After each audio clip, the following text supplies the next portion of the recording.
достаточно серьезная социальная пропасть, я бы так сказал. Есть фантастически богатые люди, дай им Бог здоровья, в том числе в ингушском народе.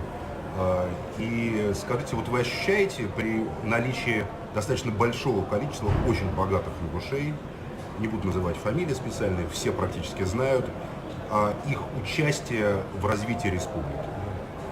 Надо отдать должное, что буквально 5 лет мы получаем хороший результат благодаря нашим ребятам, коммуникантам, которые вкладываются в республику, строят, развивают, бизнес, и в том числе создают новые рабочие места, хорошие рабочие места.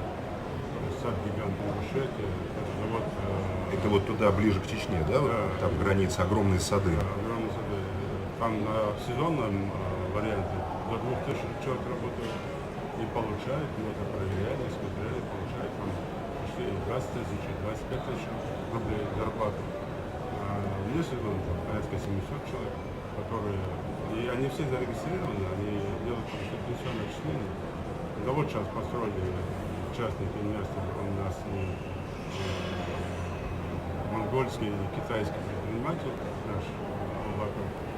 Тоже ингуш, монгольский, китайский Да, у предприниматель. него там свой бизнес есть, и он построил великолепный завод радиаторов, которые замещают 25% импорта в Россию.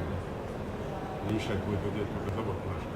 Он тоже хороший предприниматель, он очень много строится, много и аквапарк строится, и логистические центры строятся, и строймаркеты, и по крупному, и по мелкому. То есть люди приезжают, многие деньги, они где-то заработали на стране и вкладывают в республику.